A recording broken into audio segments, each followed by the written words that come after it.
বাবা তুমি কেঁদো না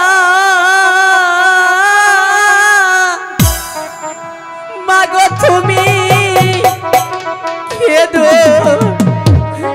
না ওরে মা মাগো তুমি কেঁদো না বাবা কেঁদো না রে মা আমি কাঁদি না রে মা আমি কাঁদবো কেন আমার কেন আকুল করে দিস না রে মা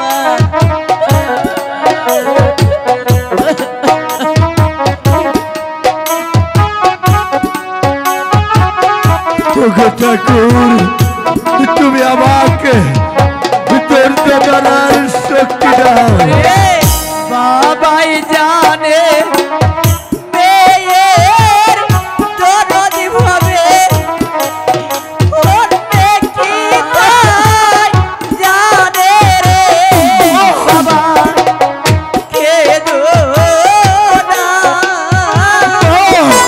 বাবা কেঁদো না আমি কি দিয়ে তোকে শান্ত দিব রে মা তুই ছাড়া এ দুনিয়ার উপরে আমার আপন বসে আর কে আছে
মহিলার মা সত্যি সত্যি আমার মা চলে গিয়েছে। তাই তো আমার আলো ঘর করা আমার বেহুলা যে অন্ধকার করে তার স্বামীর ঘরে চলে গেল। হ্যাঁ মহিলার মা, তুমি চোখের জল মুছে ফেলে দেখো, আমি পূর্বেই বলেছি এ দুনিয়ার উপরে হিন্দু খ্রিস্টান যত জাতি আছে সব মায়ের যে স্বামীর বাড়ি আসল ঠিকানা। কারণ তোমার বাবার প্রাসাদ ছেড়ে তুমি আমার প্রাসাদে চলে এসেছো, তাই তোমার গর্বের সন্তান আজ চলে গেছে তার আপন বাড়িতে। ওগো ঠাকুর, তোমার কাছে আমার আর কিছুই চাওয়ার নেই, শুধু শুধু আমার মা বেহুলাকে তুমি সুখে রেখো। হ্যাঁ তুমি ঠিকই বলেছ, এ দুনিয়ার উপরে যতই দোয়া হোক না কেন, এ দুনিয়ার উপরে সব সে দোয়া হলো মায়ের দোয়া। কারণ 10 মাসে 10 দিন তাকে উদরে রেখেছ, তুমি যদি ওই ভগবানের কাছে প্রার্থনা করো সবার আগে ওই ভগবান তোমার প্রার্থনায় কবুল করবে। আমি আমার প্রাণে ভরে আমার মা বেহুলার জন্য আমি আশীর্বাদ করি। আমি ধন্যবাদ তোমার প্রতি।